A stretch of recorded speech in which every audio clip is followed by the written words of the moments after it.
মনে রাখবেন, আজকে বাংলাকে নিয়ে শুধু বদনাম যারা করছেন, বাংলার সম্মান নিয়ে ভাবুন। বাংলা মাকে বদনাম করলে আপনার গায়েও লাগবে, আমার গায়েও লাগবে। আমাকে আপনারা 50টা কটু কথা বলুন, আমার কোনো যায় আসে না।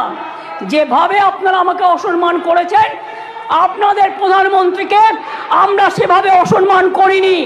কখনো ভেবেছেন যে আপনারা যেভাবে আমার বিরুদ্ধে বলছেন, আমাদের দল যদি সেভাবে প্রধানমন্ত্রীর বিরুদ্ধে বলে, স্বরাষ্ট্রমন্ত্রীর বিরুদ্ধে বলে, আপনাদের মুখ্যমন্ত্রীগুলোর বিরুদ্ধে বলে, আপনারা তখন কি দেখবেন? আগে নরেন্দ্র মোদীকে পদত্যাগ করতে বলুন। নরেন্দ্র মোদীর পদত্যাগ চাই, তার কারণ সারা দেশে উনি জাতীয় লজ্জা। মনে রাখবেন, এই নতুন বিলের তাৎপর্য 3টি। তাৎপর্যটা বুঝুন। 1 নম্বর বর্ধিত শাস্তি, 2 নম্বর দ্রুত তদন্ত, 3 নম্বর দ্রুত ন্যায় বিচার। নতুন আইন সুনিশ্চিত করবে যে ধর্ষণ এবং নারী শিশুর প্রতি সকল যৌন হিংসায় শাস্তি হবে কঠোরতম। আমি কোনটা মিথ্যে আর সত্য বলবো, আপনার কাছ থেকে জ্ঞান নেব না। এ model bill and historic bill, the Aparajita Women and Child West Bengal Criminal Laws Amendment Bill 2002 মতো নিকৃষ্ট, নৃশংস, নক্কারজনক ঘটনার ক্ষেত্রে অত্যন্ত দ্রুত পুলিশি অনুসন্ধান ও বিচার প্রক্রিয়া সম্পূর্ণ করে দোষীদের কঠোর শাস্তি দেবার কথা আমরা বলছি। কেন বলছি তার নিশ্চয়ই কতগুলো কারণ আছে। যে কোনো সুবুদ্ধি সম্পন্ন মানুষই কোনো রকম শর্ত ছাড়া নিঃশর্তভাবে এই বিলকে সমর্থন করবে আশা রাখি। ধর্ষণ মানবতার বিরুদ্ধে এক বড় অভিশাপ। ধর্ষকের নির্মম শাস্তি প্রাপ্য। যে সমাজে মেয়েরা ভালো থাকে না, সে সমাজ কখনো ভালো থাকতে পারে না। আমরা পুলিশকে বলেছিলাম ফাস্ট ট্র্যাক আদালতে গিয়ে ফাঁসির আবেদন জানাতে, এবং সময়ও বেঁধে দিয়েছিলাম। কিন্তু মঙ্গলবার দিন সিবিআই হয়ে যায় কোর্টের অর্ডারে। আমরাও এখন we want justice from CBI. বিচার চাই, তো বিচারের শাস্তি দিক সিবিআই, ফাঁসি দিক সিবিআই, এটা আমরা চাই। ধর্ষণ রোধে দ্রুত বিচার এবং কঠোরতম সাজার দাবি জানিয়ে আমি 2টো চিঠি ইতিমধ্যেই প্রধানমন্ত্রীকে লিখেছি। আমি যেহেতু তার কাছ থেকে কোনো উত্তর পাইনি, উত্তর দিয়েছেন একজন উইমেন অ্যান্ড চাইল্ড ডিপার্টমেন্টের মিনিস্টার, কিন্তু তিনি যে উত্তর দিয়েছেন সেটাকেও কাউন্টার করে আমি প্রধানমন্ত্রীকে জানিয়েছি। মনে রাখবেন, আজকে বাংলাকে নিয়ে শুধু বদনাম যারা করছেন, বাংলার সম্মান নিয়ে ভাবুন। বাংলা মাকে বদনাম করলে আপনার গায়েও লাগবে, আমার গায়েও লাগবে। আমাকে আপনারা 50টা কটু কথা বলুন, আমার কোনো যায় আসে না। যেভাবে আপনারা আমাকে অসম্মান করেছেন, আপনাদের প্রধানমন্ত্রীকে আমরা সেভাবে অসম্মান করিনি। কখনো ভেবেছেন যে আপনারা যেভাবে আমার বিরুদ্ধে বলছেন, আমাদের দল যদি সেভাবে প্রধানমন্ত্রীর বিরুদ্ধে বলে, স্বরাষ্ট্রমন্ত্রীর বিরুদ্ধে বলে, আপনাদের মুখ্যমন্ত্রীগুলোর বিরুদ্ধে বলে, আপনারা তখন কি দেখবেন? বাংলার নামে যারা কুৎসা করে বেড়াচ্ছেন তাদের বলি, ধর্ষণের সবচেয়ে কম ঘটনা ঘটেছিল কলকাতাতেই। 19টি শহরের মধ্যে মাত্র 2টি, সর্বভারতীয় গড় 6.7। তাও আমি একটি ঘটনাও সমর্থন করি না। আমরা দ্রুত প্রচার চাই, আমরা শাস্তি চাই, ফাঁসি চাই। তারপরেও বাংলার নামে কুৎসা করে যাচ্ছে এদের মতো নির্লজ্জ কুৎসাকারীদের আমি বলি, এটা করে আপনারা আরজি করের ঘটনার বিভৎসতাকে কমিয়ে দিচ্ছেন। এটা বোঝানোর জন্য যাতে আপনারা লাইনটাকে বেলাইন করেন, ট্রেনটাকে ডিরেল্ট করেন। আগে নরেন্দ্র মোদীকে পদত্যাগ করতে বলুন। নরেন্দ্র মোদীর পদত্যাগ চাই, তার কারণ সারা দেশের উনি জাতীয় লজ্জা। ভারতীয় নয়, সেই কারণেই দ্রুত বিচারের জন্য ভারতীয় ন্যায় সংহিতার কয়েকটি ধারায় সংশোধন করে আমরা ধর্ষণের ঘটনার অপরাধে প্রমাণে সর্বোচ্চ মৃত্যুদণ্ডের সাজা প্রস্তাব করেছি। ন্যায় সংহিতা একটা নতুন আইন 64(1), 64(2), 66, 70 এবং 71 নম্বর ধারার ক্ষেত্রে সংশোধনী এনে এই ধরনের অপরাধ প্রমাণে সর্বোচ্চ মৃত্যুদণ্ডের বিধান আনা হয়েছে এই বিলে। ধর্ষণ বা যৌন নিগ্রহের শিকার কোনো মহিলা বা শিশু পরিচয় কোনোভাবে যেটা প্রকাশ্যে না আসে, আগে তো বিলটা পাস হোক, তারপরে তো রাজ্যপাল সই করলেই এটা হয়ে যাবে রেজাল্ট। আইন সংশোধনের মাধ্যমে আমরা সেটাও করতে চাই।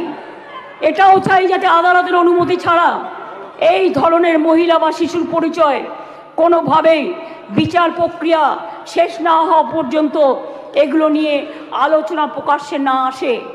স্যার, ভারতীয় ন্যায় সংহিতার 72 এবং 73 নম্বর ধারা সংশোধন করে এর জন্য আমরা 3 থেকে 5 বছরের সাজার প্রস্তাব রাখছি। কেউ কেউ বলছে আমরা নাকি আইন করতে পারি না। আমি তাদের জ্ঞানের জন্য বলছি, এটা সর্বৈব মিথ্যা। রাজ্য চাইলে আইন আনতেই পারে। সংবিধান আমাদের সেই অধিকার দিয়েছেন। ভারতীয় সংবিধানের যুগ্ম তালিকায় আইটেম নম্বর 1-এ ফৌজদারি আইনের উল্লেখ আছে। সেক্ষেত্রে রাজ্য চাইলে আইন আনায় কোনো বাধা নেই। অন্ধ্রপ্রদেশও আনছে, মহারাষ্ট্রও আনছে, তারাও ক্রিমিনাল ল সংশোধন করে আনতে চলেছে। এখানেও তো আপনাদের সরকার আছে, আমরা তো বাধা দিইনি। তার রাজ্য বাঁচাতে সে আইন আনতেই পারে। আমি আপনাদের বলি, এটা রাজ্যপালের কাছে অনুমোদনের জন্য পাঠাবেন, তারপরে রাজ্যপাল সই করে এটা পাঠাবেন, রাজ্যপাল মাননীয় রাষ্ট্রপতির কাছে পাঠাবেন। এটা মাথায় রাখবেন। আমি আপনাদের কাছে এবার বলি, এই আইন কি করবে? এই আইনটা অ্যামেন্ডমেন্ট করছি আমরা এই কারণে, সব তো করছি না, মাত্র কয়েকটি ধারা। শুনুন না একটু, শুনুন না একটু, হাত জোর করে বলছি শুনুন। মা বোনদের জন্য শুনুন, নারী নিরাপত্তার জন্য শুনুন, হাত জোর করে বলছি। প্লিজ কোনো কথা বলবে না, কেউ কোনো কথা বলবে না, আপনারা কেউ কোনো কথা বলবেন না প্লিজ। মনে রাখবেন, এই নতুন বিলের তাৎপর্য 3টি। তাৎপর্যটা বুঝুন। 1 নম্বর বর্ধিত শাস্তি, 2 নম্বর দ্রুত তদন্ত, 3 নম্বর দ্রুত ন্যায় বিচার। নতুন আইন সুনিশ্চিত করবে যে ধর্ষণ এবং নারী শিশুর প্রতি সকল যৌন হিংসায় শাস্তি হবে কঠোরতম। ভারতীয় ন্যায় সংহিতা এবং পস্কো আইনে এসব ক্ষেত্রে যে শাস্তির কথা বলা আছে তা আমাদের আইনে উল্লেখযোগ্যভাবে বৃদ্ধি করা হয়েছে। ধর্ষণ ও গণধর্ষণের ক্ষেত্রে ভারতীয় ন্যায় সংহিতার যে শাস্তির কথা বলা হয়েছে 10 থেকে 20 বছরের সশ্রম কারাদণ্ড এবং ক্ষেত্র বিশেষে যাবজ্জীবন সশ্রম কারাদণ্ড। আমরা এটাকে করছি আমৃত্যু সশ্রম কারাদণ্ড থেকে গুরুতর থেকে ক্ষেত্রে এমনকি প্রাণদণ্ড, এইটুকুই আমরা চেঞ্জ করেছি। ধর্ষণ বা গণধর্ষণের ফলে নির্যাতিতার মৃত্যু হলে বা নির্যাতিত সম্পূর্ণ ভেজিটেবল হয়ে গেলে ভারতীয় ন্যায় সংহিতায় এর শাস্তি বলা আছে 20 বছরের সশ্রম কারাদণ্ড এবং ক্ষেত্র বিশেষে যাবজ্জীবন সশ্রম কারাদণ্ড। আমরা এটাকে করেছি প্রাণদণ্ড ও জরিমানা। এ প্রসঙ্গে বলি, এমনকি আর্থিক জরিমানার কথাও বলা হয়েছে যে ধর্ষিতা বা নির্যাতিতার চিকিৎসাগত অথবা তার নিকটাত্মীয়ের সামাজিক ও মানসিক পুনর্বাসনেও সেটা সহায়ক হয়। অ্যাসিড আক্রমণের ক্ষেত্রে অনেক সময় দেখবেন মেয়েদের অ্যাসিড ছুঁড়ে মারে।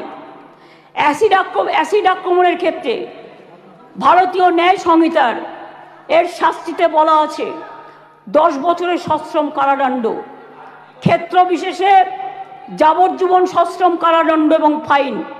আমরা এই শাস্তি বাড়িয়ে করেছি, আরজি করার জন্যই তো এটা হচ্ছে, আমৃত্যু কারাদণ্ড এবং ক্ষেত্র বিশেষে প্রাণদণ্ড।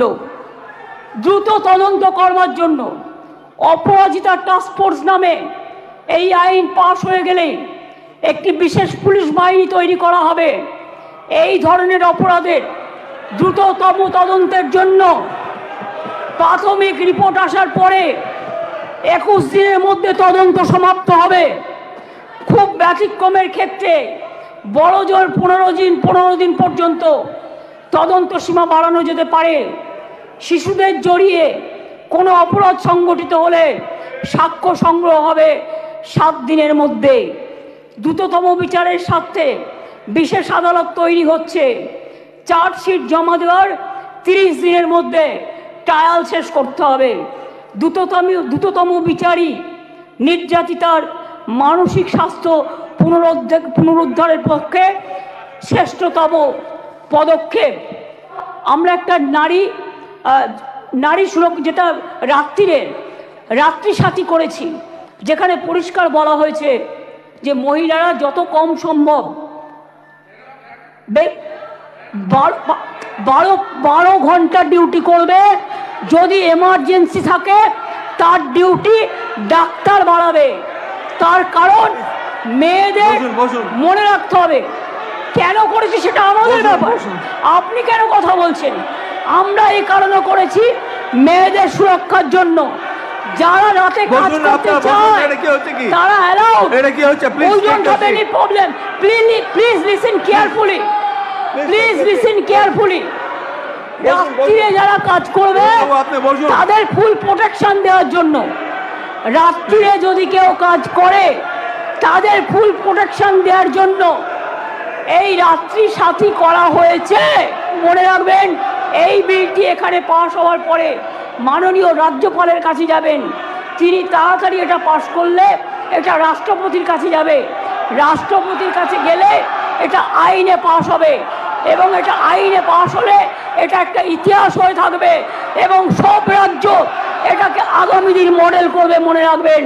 আর প্রধানমন্ত্রী করতে পারেনি বলে আমরা করেছি। প্রধানমন্ত্রী, আপনি দেশের লজ্জা, আপনি মেয়েদের প্রোটেকশন দিতে পারেন না, তাই আপনার পদত্যাগ দাবি করছি। স্বরাষ্ট্রমন্ত্রীর পদত্যাগ দাবি করছি, বিজেপি মন্ত্রীদের পদত্যাগ দাবি করছি, রাজ্যে যে মুখ্যমন্ত্রীরা আছে পদত্যাগ দাবি করছি। আর অপোজিশন লিডার গুলি চালাবার কথা বলেছেন, তাকেও পদত্যাগের দাবি করছি। আমি এইটুকু বলে সবাইকে ধন্যবাদ জানিয়ে আমার কথা শেষ করছি। বাংলা মেয়েদের জয় হোক, নারী শক্তির জয় হোক, অপরাজিতারা বিচার পাক, আরজি করের দোষীদের ফাঁসি হোক, এটা আমরা চাই।